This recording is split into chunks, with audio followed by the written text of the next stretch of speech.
अब दल बदल समझ के आप नीतीश कुमार का नाम मत बिल्कुल सोचिएगा, ठीक है। तो हमारे दो, वहीं स्टेट गवर्नमेंट ने कहा कि नहीं, हम आपकी बात नहीं मानेंगे, हम तो अपने स्टेट में अप्लाई करेंगे, हम दो हमारे होने दो। तो अब आप लोगों में से कोई मिथ है कि ये भ्रम है कि सब समझते हैं लैंड रिफॉर्म्स मतलब होता है कि अमीरों से छीनो, अमीरों से जमीन छीनो और गरीबों में डिस्ट्रीब्यूट कर दो। कि अगर आप यूपी बिहार से हैं तो आपको देखेंगे आपकी कुछ कट्ठा या बीघा जमीन कहीं हो रहा है और कुछ जमीन एक साइड, एक जगह नहीं। शेड्यूल डिस्ट्रीब्यूशन ऑफ पावर, किसके पास कितनी पावर है, सेंट्रल के पास कितनी पावर है, स्टेट के पास कितनी पावर है और दोनों के पास मिलकर कितनी पावर है, हमें ये समझना होगा। हम पढ़ेंगे शेड्यूल्स में, ठीक है।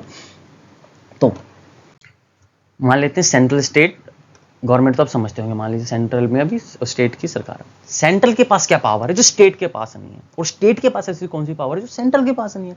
तो सबके पास अपनी पावर है खुद की। देखिए जैसे कि जो एयरफोर्स है ये सेंट्रल गवर्नमेंट के अंदर आता है। बिहार सरकार अपनी एयरफोर्स नहीं उड़ा सकती। कहीं देख रहे हो इंडिया की जा रही है और बिहार दिवस पे बिहार अपनी एयरफोर्स उड़ा, तो नहीं, इंडिया की। और वैसे ही आरबीआई सेंट्रल गवर्नमेंट के अंदर आता है। आरबीआई पूरे भारत देश के लिए नोट छापती है। ये नहीं हो सकता कि बिहार अपने नोट छापने लग रही हो, तो ये भी मुश्किल है, ये नहीं हो सकता, ये पॉसिबल ही नहीं। आप खुद सोचिए ना, कितने कॉन्फ्लिक्ट्स हो जाएंगे, कितनी मिस इंटरप्रेशन हो जाएगी अगर एक ही देश में दो से दो नोट चल रहे हो, दो एक स्टेट के सेंट्रल की। तो उससे बचने के लिए सेंट्रल गवर्नमेंट ही के अंदर जो आरबीआई है वो नोट छाप सकती है, ठीक है। अब वैसे ही तो स्टेट गवर्नमेंट के पास कौन सी पावर है, ठीक है। तो स्टेट गवर्नमेंट के पास भी तो कुछ पावर होनी चाहिए। तो स्टेट गवर्नमेंट के पास है पंचायत और पुलिस। देखिए स्टेट गवर्नमेंट ही पंचायत के लिए रूल्स बना सकती है, फंड्स अलॉट कर सकती है, सेंट्रल गवर्नमेंट इसमें हस्तक्षेप नहीं करेंगे, स्टेट का अंदर का मामला। वैसे ही पुलिस, स्टेट के अंदर पुलिस आती है, जो वैसे ही सेंट्रल के अंदर आर्मी आती है। सेंट्रल के अंदर पुलिस नहीं आती, उनके अंदर आर्मी आती है। तो दोनों के पास मिलके पास कोई भी तो पावर होनी चाहिए, दोनों जिस पे सहमत हो। वो होती है एजुकेशन। मान लीजिए जो एजुकेशन है, एजुकेशन दोनों के अंदर आते हैं। एजुकेशन आपने देखा होगा कि एजुकेशन मिनिस्टर सेंट्रल का भी होता है और स्टेट का भी होता है, दिल्ली के जैसे मनीष सिसोदिया हैं अभी।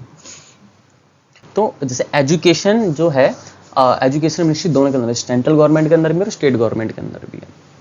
तो अब दोनों किसी चीज़ पे सहमत तो होनी चाहिए। एग्जाम्पल के लिए मान लेते हैं परिवार नियोजन। परिवार नियोजन क्या होता है? परिवार नियोजन मतलब पॉपुलेशन कंट्रोल कैसे हो, सेंट्रल स्टेट गवर्नमेंट इसमें अपनी राय बना रही। तो सेंट्रल गवर्नमेंट ने कहा हम दो हमारे दो, हम दो हमारे दो। वहीं स्टेट गवर्नमेंट ने कहा कि नहीं, हम आपकी बात नहीं मानेंगे, हम तो अपने स्टेट में अप्लाई करेंगे, हम दो हमारे होने दो, ठीक है। दोनों चीज़ में फ़र्क है, दोनों चीज़ में फ़र्क है। तो इसलिए पॉपुलेशन कंट्रोल हो सके, दोनों मिलके काम करते हैं। तो ये नारा है हम दो हमारे दो। मैं आई होप आप समझ रहे होंगे। सो अब हम आगे बढ़ते हैं। अब हमने समझा कि सेंट्रल स्टेट और दोनों मिलकर गवर्नमेंट के पास अंडर कौन सी पावर है। अब इसी को थोड़ी कॉन्स्टिट्यूशन की भाषा में पढ़ते हैं कि कॉन्स्टिट्यूशन में कैसे लिखा है, कैसे मतलब घुमा के लिखा हुआ है, आप समझते हैं। देखिए तो आप समझ गए, यह है यूनियन, एक स्टेट और बोथ को कॉन्करेंट लिस्ट और रेजिडुअल लिस्ट अवशिष्ट। अरे ये क्या है, देखिए समझते हैं। देखिए जो यूनियन लिस्ट है उसी को हम सेंट्रल लिस्ट कहते हैं, मतलब सेंट्रल लिस्ट को कॉन्स्टिट्यूशन में यूनियन लिस्ट बोला गया है, और स्टेट को स्टेट।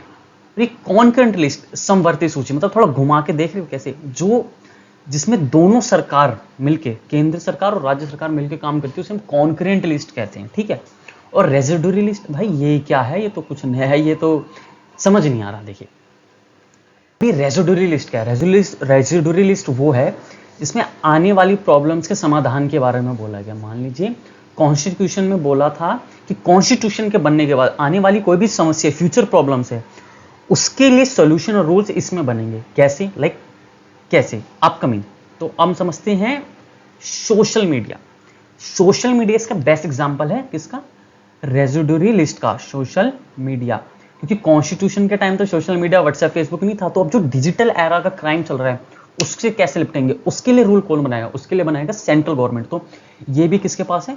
सेंट्रल गवर्नमेंट के पास ये पावर है। तो देख रहे हो सेंट्रल गवर्नमेंट के पास कितना, बस ये देखें हमारे देश में बस कहने के लिए कि दोनों देश के पास बराबर की पावर है और सेंट्रल स्टेट मिलकर काम करती है, बट नहीं, देख रहे हैं यहाँ पे भी सेंट्रल गवर्नमेंट और कॉन्करेंट में भी। एक मैं आपको बात बता दूं, अगर कॉन्करेंट इसमें सेंटर और स्टेट मिलके अगर इसमें कॉन्फ्लिक्ट हो रहा है, सेंट्रल स्टेट गवर्नमेंट कॉन्फ्लिक्ट हो रहा है, लाइक पेड़ को लेकर, कि इसने कहा स्टेट गवर्नमेंट ने कहा कि बैम्बू एक ग्रास है, वैसे ग्रास की कैटेगरी में आता है तो उसको हम काट सकते हैं, लेकिन सेंट्रल गवर्नमेंट ने वही कह दिया नहीं बैम्बू को नहीं काट सकते, वो प्रकृति हमारी नेचर को बचाने के लिए। तो वहां पे पता है बात किसकी मानेंगे, वहां बात मानेंगे सेंट्रल गवर्नमेंट की। तो देखो सेंट्रल गवर्नमेंट का कितना दबदबा, यूनियन लिस्ट में भी सेंट्रल का दबदबा, कॉन्कल लिस्ट में भी और रेजिडोरी लिस्ट में भी। और बात सुनिए, अब ये समझ के चारों लिस्ट है क्या। अब इसमें कितने सब्जेक्ट्स हैं टोटल, तो यूनियन लिस्ट के पास 100 सब्जेक्ट है, मतलब 100 ऐसी चीजें हैं हमारे देश में जिस पे रूल कौन बनाएगी, सिर्फ सेंट्रल गवर्नमेंट की यूनियन लिस्ट। और 61 तो आप समझ गए स्टेट, और कॉन्कल लिस्ट 52 ऐसे सब्जेक्ट्स हैं जिसमें दोनों मिलकर काम करेंगे, और रेजिडोरी लिस्ट अपकमिंग आते रहते हैं, तो ऐसे इसका कोई फिक्स नंबर नहीं है। अब ये क्या है 66 और 47, देखिए अब मैं बताता हूँ। इस 66 और 47 क्या, 42 अमेंडमेंट 1976। पहले स्टेट लिस्ट के पास पता है कितने थे, स्टेट लिस्ट के पास थे 66 सब्जेक्ट्स, और कॉन्करेंट लिस्ट में थे 47 सब्जेक्ट्स। तो ये अब 61 कैसे हो गए और ये 52 बढ़ कैसे गए। देखिए सेंट्रल गवर्नमेंट के यहाँ पे दिमाग देखिए, पहले सेंट्रल गवर्नमेंट कह रही थी हम जो ये 5 सब्जेक्ट्स बचे हुए हैं, जो ये 5 सब्जेक्ट्स का डिफरेंस है, ये हम अपने पास रखेंगे। किसमें रखेंगे, सेंट्रल गवर्नमेंट के पास रखेंगे। तो इसमें स्टेट गवर्नमेंट क्या हो गई, गुस्सा हो गई। स्टेट गवर्नमेंट क्या हो गई, गुस्सा हो गई। उसने कहा नहीं भाई सब तुम ही रख लो। तो सेंट्रल गवर्नमेंट ने दिमाग लगाया, उसने कहा ना चलो भाई तुम्हारी बात मान लेते हैं। हम क्या करते हैं, हम इसको 5 सब्जेक्ट को कॉन्करेंट लिस्ट में डाल देते हैं। तो ये 47 से 52 हो गए। तो इसमें दिमाग देखो सेंट्रल गवर्नमेंट को पता लग गया कि हाँ इसमें भी कॉन्फ्लिक्ट होगा तो बात हमारी मानेंगे, तो एक तरीके से यूनियन लिस्ट में है। तो इस तरह से ये लिस्ट को बांटा गया, distribution of power 7th schedule. ठीक है, अब 8th शेड्यूल्ड क्या है, लैंग्वेज। इसमें भाषाएं आती हैं। हमारे देश में कितनी भाषाओं का प्रावधान है, कितनी भाषा का इंपॉर्टेंस है। वैसे तो इंडिया में हर भाषा अपने आप में बेस्ट है अपने कल्चर के हिसाब से, लेकिन हम हर भाषा को तो नहीं दे सकते। तो 22 भाषाओं का प्रावधान है सेंट्रल गवर्नमेंट के अंदर। 22 लैंग्वेजेस आती हैं टोटल, जिसमें अगर सेंट्रल गवर्नमेंट कोई भी पेपर कंडक्ट कराती है तो 22 भाषाओं में लेगी, और 22 भाषाओं को ही मान्यता प्राप्त है इस स्टेट सेंट्रल लेवल पर। स्टेट गवर्नमेंट की अपनी चॉइस होती है कि वो अपने अंदर रखें कि ना रखें, ठीक है। बट सेंट्रल गवर्नमेंट ही तो ये मैंडेटरी है कि वो 22 भाषाओं में काम करे। अगर कोई पेपर करा रही है तो 22 भाषाओं में ले। आई होप आप 8th शेड्यूल भी समझ गए होंगे। अब 9th शेड्यूल क्या है, ठीक है।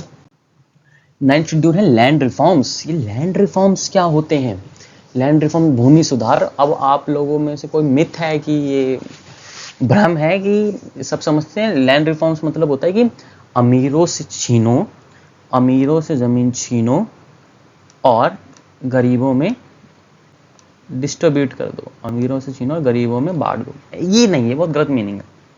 तो इसका असली मीनिंग क्या है, ठीक है। इसका असली मीनिंग है, देखिए लैंड फॉर्म मतलब कि अगर आपने देखा होगा कुछ स्टेट्स में जैसे यूपी बिहार में लोगों के पास सिर्फ पहले जमीन का है, और जिन पे जमीन है भी बहुत सेग्रीगेट लेवल पे।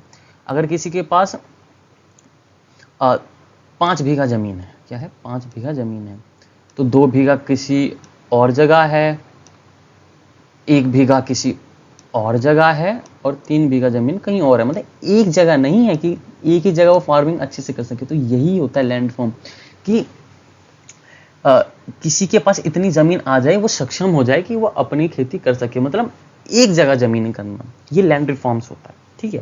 तो सबके पास एक तो इक्वल जमीन, मतलब लगभग सबके पास बराबर जमीन हो, और हो तो एक इक्वल जगह हो।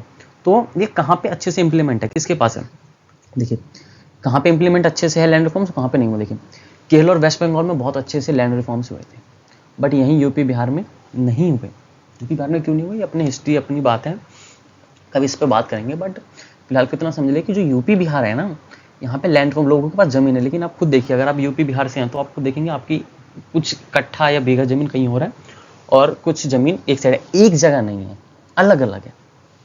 बट केरला और वेस्ट बंगाल में आप देखेंगे जिनके पास भी जमीन है, अगर कम भी है ज़्यादा भी है, तो एक जगह है ज़्यादातर लोगों के पास। ये होता है लैंड रिफॉर्म। सो अब हमारा 10th शेड्यूल क्या कहता है, एंटी डिफेक्शन, दल बदल। अब दल बदल समझ के आप नीतीश कुमार का नाम मत बिल्कुल सोचिएगा, ठीक है। तो अब समझाता हूँ इनको। आप हमेशा कहते हैं कि इन्होंने दल बदल करा है, तो एक्चुअली उन्होंने दल बदल नहीं करा है, ये पलटू नहीं है आप जो सोचें। तो ये होता है क्या, एंटी डिफेक्शन हो। तो इसमें बीच में 2 चीज़ों में बहुत कन्फ्यूजन। तो अब समझते हैं कि दोनों में डिफरेंस क्या है, एंटी डिफेक्शन और कोलिजन गवर्नमेंट में, ठीक है। देखिए दोनों फर्क है। सबसे पहले समझते हैं कि एंटी डिफेक्शन होता क्या, एंटी डिफेक्शन ये होता है, मतलब मान लीजिए कैंडिडेट है, कैंडिडेट ए, ठीक, कैंडिडेट ए है, ये जीता मतलब इसने खड़ा हुआ वोट के लिए और ये जीत गया। तो हमें क्या देखने को मिला, ये बीजेपी से जीता था, एक कैंडिडेट बीजेपी का नाम लेके जीत गया, ठीक है, हर जगह प्रचार करा मैं बीजेपी का हूँ, बीजेपी का कैंडिडेट हूँ, जीत गया। और जीतने के बाद जैसे ही वो जीता, मान लीजिए वो एमएलए का इलेक्शन लड़ रहा था, और जैसे ही जीता उसने पार्टी बदल दी और वो किस में आ गया, कांग्रेस में। तो कांग्रेस के पास कितनी सीट आ गई, तो कांग्रेस के पास वो चला गया। तो मान लीजिए अगर 50 सीट थी, अगर 50 सीट बीजेपी जीती थी और ये भी 50 जीती थी, ठीक है, और लेकिन जैसे इस बंदे ने पलटी मारी तो इसके पास टोटल कितनी सीट आ गई, कांग्रेस के पास 51, और इसने अपनी सरकार बना ली मेजॉरिटी। अगर 100 ही सीट थी तो 51 पे इसने सरकार बनाई। तो देख रहे हो कैसे एंटी डिफेक्शन काम करता था, कितनी गलत चीज थी, मतलब जीते तुम किसी और का नाम लेके हो बट अंत में तुमने सरकार किसी और की बनाई थी, इसका कोई फायदा नहीं। ये होता है एंटी डिफेक्शन, ये गलत है। नीतीश कुमार ने ये नहीं करा, नीतीश कुमार ने कॉल्यूजन गवर्नमेंट करा, उसने एंटी डिफेक्शन नहीं करा, उसने अपनी पार्टी नहीं बदली, वो जिस पार्टी में है जेडीयू, जेडीयू में ही है, उसने अपनी पार्टी नहीं बदली नीतीश कुमार जी ने, ठीक है। तो अब ये समझते हैं होता क्या। अब ये 1 मिनट इरेज कर दूं। तो अब ये गठबंधन की सरकार क्या होती है, मान लीजिए कि कांग्रेस, बहुजन समाजवादी पार्टी और बीजेपी एक कॉन्टेस्ट करिए, इलेक्शन में खड़े हुए, ठीक है, और दोनों के तीनों ने सीट आई, तीनों के पास 40, 11 और 49 सीट्स आई, 40, 11 और 49 सीट आई। पर इस सिचुएशन में क्या करेंगे, किसी के पास मेजॉरिटी नहीं आई, मेजॉरिटी किसके पास है, बीजेपी के पास थी, मेजॉरिटी बीजेपी के पास थी, लेकिन इन दोनों ने क्या करा, दोनों ने हाथ मिला लिया साथ में, बीएसपी और कांग्रेस ने, तो ये 51 सीट आ गई। तो यहाँ पे पार्टी ने नाम बदला है, यहाँ पे पार्टी आपस में जुड़ी, कोई मेंबर नहीं जुड़ा, पार्टी आपस में जुड़ी है, गठबंधन। तो इसलिए जो नीतीश कुमार जी हैं वो जेडीयू के साथ, कभी जेडीयू वो पार्टी है वो कभी बीजेपी के साथ चले जाते हैं और कभी इसके साथ चले जाते हैं, लालू यादव के साथ। तो इसलिए कहते हैं उन्होंने गठबंधन की सरकार तोड़ी, उन्होंने एंटी डिफेक्शन नहीं करा, उन्होंने कॉल्यूजन गवर्नमेंट तोड़ी है। तो कॉल्यूजन गवर्नमेंट अलाउड है, एंटी डिफेक्शन अलाउड नहीं। तो आई होप अब आप समझे होंगे एंटी डिफेक्शन और कॉल्यूजन में फर्क।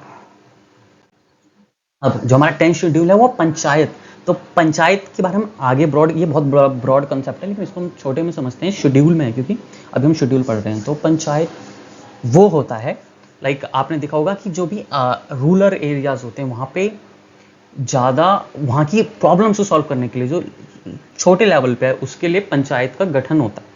तो इतना बस समझिए पंचायत होती है। तो ये जो 10th शेड्यूल में उसके रिलेटेड जो रूल है, और ये किसके अंदर आता है, मैंने आपको बताया था, स्टेट के अंदर आता है, स्टेट का सब्जेक्ट है, स्टेट इसके रूल बनाएगी। तो पंचायत है, तो एक ऐसा जस्ट बस जीके का question for your general knowledge. तो जो हमारी फर्स्ट पंचायत बैठी थी वो कहाँ बैठी थी, राजस्थान के नौगौर में। बस इतना समझ लिया, आगे इसको हम पढ़ेंगे। और सॉरी ये 10th नहीं है, ये 11th है, ये 11th शेड्यूल। अब जो 12th शेड्यूल, ये मिस प्रिंट है, जो हमारा 12th शेड्यूल है, ये 11th नहीं है, 12th है, ठीक है। जो हमारा 12th शेड्यूल है वो म्यूनसिपैलिटी, दो आपने देखा होगा जितने भी अर्बन एरियाज में रिलेटेड जो प्रॉब्लम है, ये इसको कौन सॉल्व करता है, इसको सॉल्व करता है म्यूनसिपल कॉर्पोरेशन ऑफ डिपार्टमेंट, जो दिल्ली में है। ये शहरों में होता है, शहरों में पंचायत में होता है। ये भी ब्रॉड कंसेप्ट है, इसको हम अभी सिर्फ इतना ही समझते हैं, बाकी इसका जब आगे आगे इसको पढ़ेंगे तो अभी जितना है उतना ही समझते हैं, बहुत अभी जस्ट समझ रहे हैं थोड़ा बहुत। तो आई होप आपको शेड्यूल सारे समझ आ गए होंगे, मैंने सारे के सारे शेड्यूल आपको समझाएं और मुझे भी बहुत कुछ सीखने को मिला इस प्रोसेस में। अगर कोई गलती लगी हो तो प्लीज़ बताइएगा, कमेंट सेक्शन में बताइएगा क्या कमी रह गई। अब मिलते ही हैं एक नेक्स्ट वीडियो, अब इसके नेक्स्ट में हम पढ़ेंगे या समझेंगे पार्ट 1 इंडियन कॉन्स्टिट्यूशन। शेड्यूल हमने खत्म कर लिए। तो अगर आपको कुछ भी डाउट हो या कुछ कमी रह गई हो वीडियो में तो please please please comment section में ज़रूर बताइएगा। Thank you everyone.